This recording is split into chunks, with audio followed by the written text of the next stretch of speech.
Olá pessoal, tudo bem? Vamos voltar então aos nossos estudos, né? Estamos aí estudando um pouquinho sobre os pontos da reforma trabalhista de uma forma um pouco mais objetiva, direcionada, para que vocês possam arrasar aí, principalmente na prova da ordem, né? No dia que se aproxima aí, dia 8 de abril, né?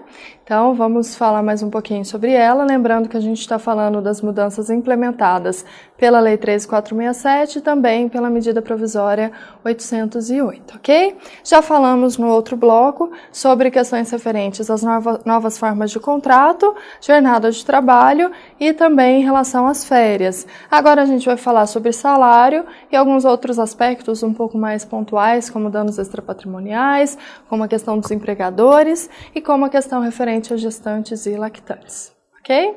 Então, primeiro assunto nosso de agora é o salário, né? Que é um dos pontos de maior crítica de alteração da reforma trabalhista, mas lembrando que hoje a gente vai se afastar um pouquinho, né, dessa análise mais perfunctória, mais aprofundada, partir um pouquinho mais para um aspecto didático e objetivo, tá?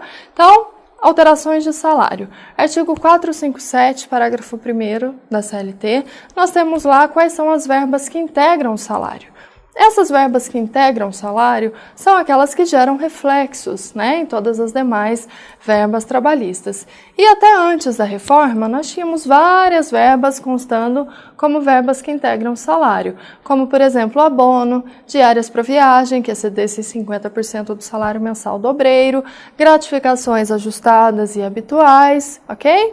Hoje, a CLT, ela promove, juntamente com a MP 808, a CLT não, né? A reforma trabalhista, juntamente com a MP 808, promove na CLT uma drástica alteração, porque ela reduz exatamente quais são as verbas que integram o salário.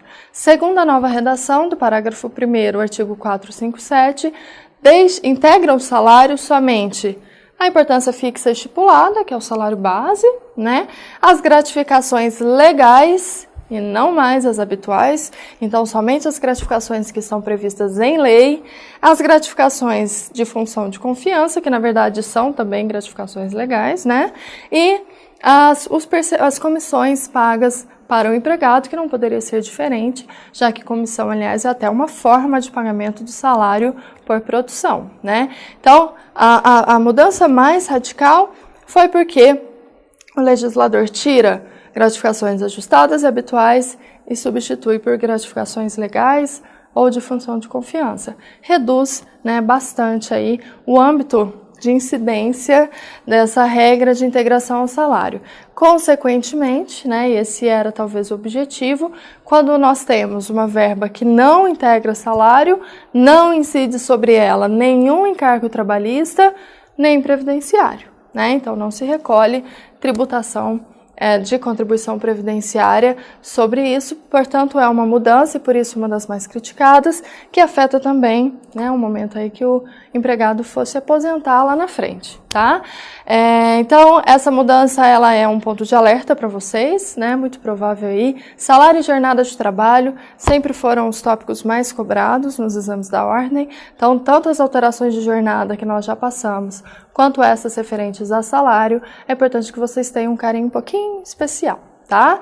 Além dessa alteração, que foi um pouquinho mais brusca, né, que parece sensível, somente a alteração desse termo, né, gratificações habituais por gratificações legais, ou ajustadas por legais, embora nós tenhamos outras verbas que deixaram de integrar salário, como, por exemplo, abono, como, por exemplo, diárias para viagem, né, a da gratificação foi a que vai gerar efeitos práticos piores, mais cruéis, né?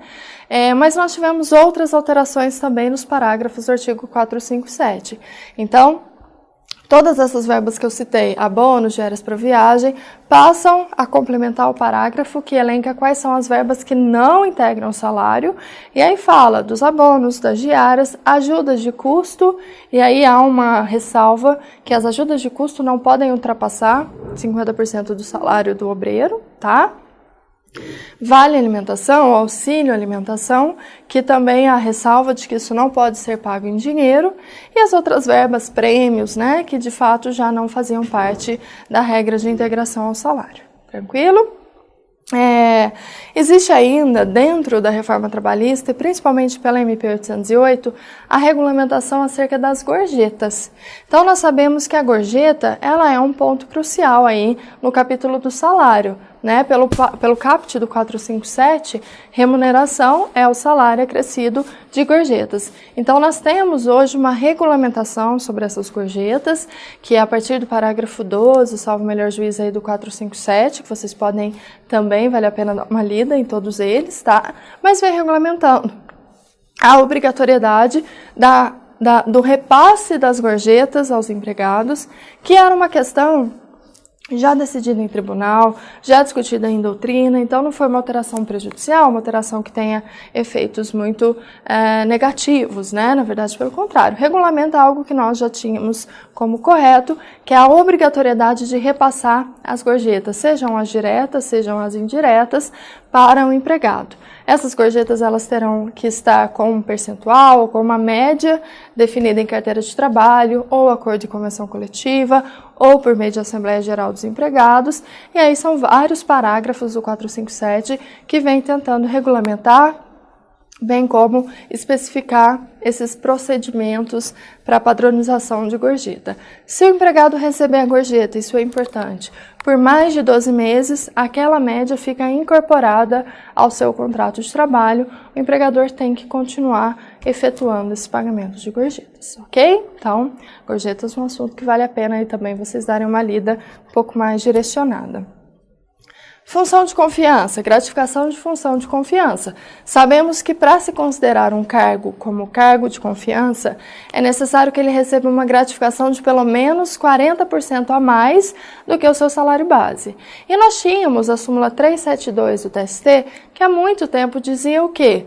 Após 10 anos de recebimento da função de confiança ou da gratificação decorrente da função de confiança, essa verba, em razão do princípio da estabilidade salarial, passaria a incorporar o contrato de trabalho. Que significa dizer que o cargo de confiança poderia até perder aquela natureza, então o gerente deixa de ser gerente, o supervisor deixaria de ser supervisor, mas se ele tivesse mantido essa classificação, essa categoria, durante 10 anos, ele teria direito a pelo menos incorporar a verba de gratificação. Então, ele reverteria ao cargo original, mas manteria o pagamento da gratificação. CLT também corta isso. Então, hoje, a verba decorrente da função de confiança não mais incorpora ao contrato de trabalho, ou seja, o sujeito 10, 20, 30 anos na função de confiança, se ele for revertido para o seu cargo de origem, o que é lícito, sempre foi, ele perde também a sua gratificação, ok? Então, súmula 372 hoje praticamente aí entra em conflito com a letra da lei, né, que é a própria CLT, dizendo que não haverá essa incorporação, tá? Então, o salário, verbas que integram, gorjetas e a questão da não incorporação da função de confiança. São os 3 pontos principais que vocês precisam tomar cuidado. A equiparação salarial também sofre uma certa modificação no seguinte sentido. A equiparação salarial ela ganha um requisito a mais de comprovação. Sempre foi necessário comprovar que o equiparando e o paradigma não tinham diferença superior a 2 anos na função exercida, né? Hoje, além desse requisito, deve-se também comprovar que equiparando e paradigma possuem uma diferença não superior a 4 anos de trabalho para o mesmo empregador, que a gente na prática fala em 4 anos de casa, né? Então, além de não poder ser superior a 2 anos a diferença no exercício da função, o que sempre existiu, agora tem mais um requisito, um elemento, não pode ser superior a 4 anos a diferença entre equiparando e paradigma em relação ao tempo de trabalho prestado àquele empregador. Tá? Além disso, dentro ainda de equiparação salarial, foi alterado, né, a equiparação salarial era o trabalho de mesma função, identidade de função, perfeição técnica para o mesmo empregador na mesma localidade. Era assim que se falava na CLT. Agora exclui a expressão na mesma localidade e se substitui ela pelo mesmo estabelecimento comercial. Localidade nós entendíamos como município e região metropolitana. Agora somente dentro do mesmo estabelecimento comercial que é possível a equiparação salarial, tá? Então, alteração também que na prática vai fazer uma diferença bem substancial, né, em casos reais. Tá? Então, muda o tempo, ou acrescenta um requisito de tempo, um requisito temporal, e muda essa questão de mesma localidade. Tá? Além disso, nós sabíamos que a equiparação salarial poderia ser afastada sempre que a empresa tivesse um plano de cargos e carreiras, cargos e salários, desde que ele fosse homologado perante o Ministério do Trabalho. Cai a exigência da homologação. Qualquer empresa que tenha um plano de cargos e salário afasta, hoje, pela nova lei, né, a possibilidade de equiparação salarial, de pedido de equiparação salarial. Além disso, antes, na antiga lei, a promoção, né, dentro do plano de cargo e carreira, ela deveria ser feita por antiguidade e merecimento de forma alternada. Hoje também não se fala mais nisso. Agora a CLT permite que a empresa adote ou o critério de antiguidade ou o critério de merecimento, como ela bem entender, tá? Então, além de não ter o plano mais homologado, ou plano de cargos e carreiras, ou cargos e salários, homologado no Ministério do Trabalho, ainda é possível que as promoções sejam direcionadas de acordo com o critério só de antiguidade ou só de merecimento, como a empresa bem entender. Tá? Então, aqui na equiparação salarial também mudanças que, da mesma forma, em redação técnica e teórica, parecem sutis, mas que são mudanças radicais aí de efeitos concretos, bem diferentes dos anteriores aí na vigência da lei anterior. Tranquilo? Então, o salário são basicamente esses pontos. Verbas que integram, cargo de confiança, o que não integra salário e a questão da equiparação salarial. Tranquilo? Danos extrapatrimoniais. A CLT ganha um capítulo exclusivo para falar de danos extrapatrimoniais, que a gente sempre chamou de danos morais, né? E hoje são considerados danos extrapatrimoniais. Também vale a pena dar uma lida um pouco mais específica nele, eu não vou gastar muito tempo falando dele, ele é um pouco mais aberto que os demais, né? Mas vale a pena a gente conversar só sobre um ponto, que também foi um ponto de alteração, que a MP 808 alterou a Lei 13.467, que é a questão da parametrização do pagamento de indenizações. Então, a CLT agora, ela vem dizendo para nós o que é dano extrapatrimonial, violar a honra, violar a intimidade, ela traz lá um rol de danos extrapatrimoniais, ela nos diz quem são os possíveis ofensores, quem pode ser vítima, né, de um dano extrapatrimonial, e ela traz critérios para se estabelecer o pagamento das indenizações. Então, há danos considerados mínimos 3 vezes, e na Lei 13.467 era 3 vezes o salário do ofendido. Dano gravíssimo, 50 vezes o salário do ofendido. Só que quando, da mesma forma, a lei é publicada, começam os questionamentos, porque, olha, se eu tenho o mesmo dano que um colega e eu ganho mais que o colega, eu vou ser indenizada com um valor maior que ele, sendo que o dano sofrido foi o mesmo. Então, é o que a gente chama de diferenciar dor de pobre e dor de rico. Isso é inadmissível, né? E a MP 808 faz o quê? Ela pega essa parametrização, que estava baseada no salário contratual do ofendido, e ela passa a prever como base de cálculo dessa indenização o teto da Previdência. E aí é geral para todo mundo. Então, de natureza leve, 3 vezes o teto da Previdência. De natureza gravíssima, 50 vezes o teto da Previdência. E aí segue a gradação que está lá na legislação. Tá? Então é bom vocês ficarem de olho nisso também, porque como foi uma novidade que a 13.467 trouxe, e a MP logo em seguida muda, que a MP é ponto de questionamento no exame da ordem, então é um ponto de alerta aí para que vocês tomem cuidado para não cair em algumas pegadinhas, ok? Gestante e lactante, também um ponto que aconteceu a mesma coisa, a reforma trabalhista mudou e depois a MP voltou atrás e remudou, reformula, né, que é o seguinte, tradicionalmente gestante não trabalhava em ambiente insalubre.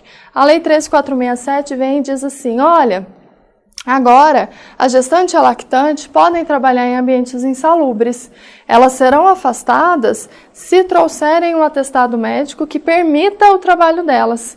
Ou seja, ela cria como regra geral o trabalho da gestante e da lactante em ambiente insalubre. E aí, quando a lei é publicada, né, surgem da mesma forma os questionamentos sobre a inconstitucionalidade, sobre a proteção à vida, né, que é decorrente da proteção à maternidade. E aí, a MP 808, ela volta um pouquinho atrás, e hoje a regra que nós temos é a seguinte: a gestante não trabalha em ambiente insalubre de nível máximo. Lembram que tinha nível máximo, médio e mínimo. Nível máximo, a gestante não trabalha.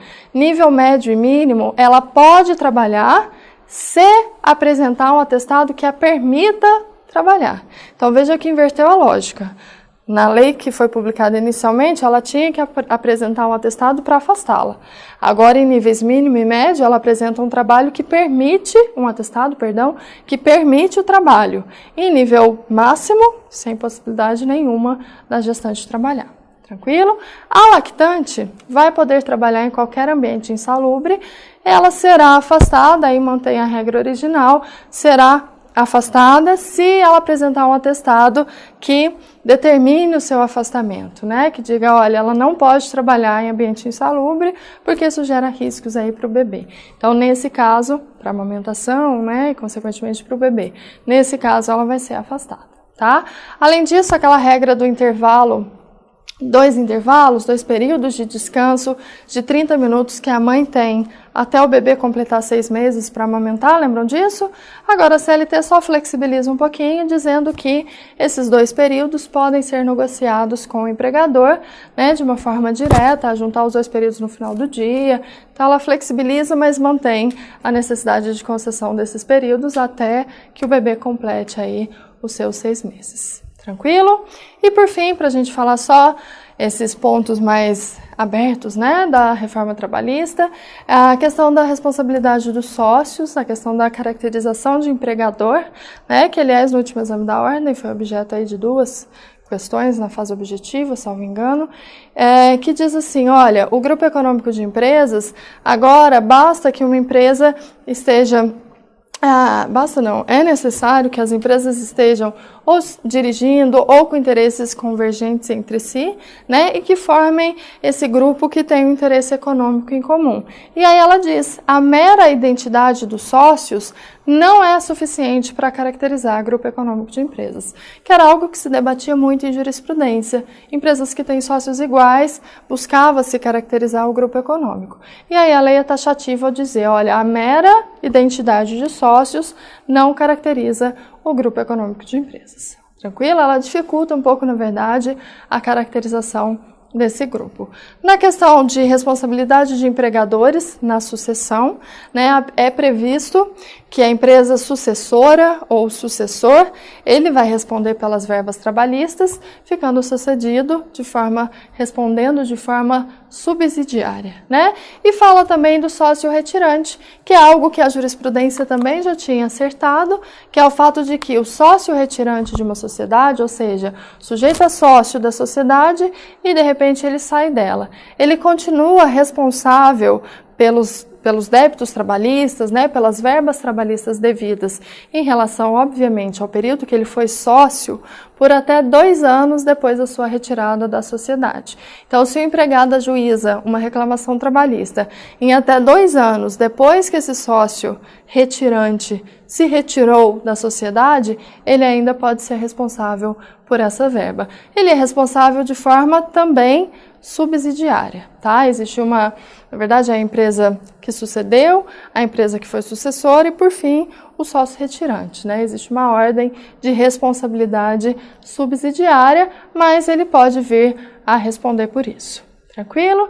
E é isso basicamente que a gente vai conversar nesse bloco. No próximo a gente vai falar um pouquinho mais sobre algumas questões também esporádicas que mudaram, né? Questões referentes à rescisão, à quitação de verbas, e a gente se vê na próxima. Muito obrigada, pessoal!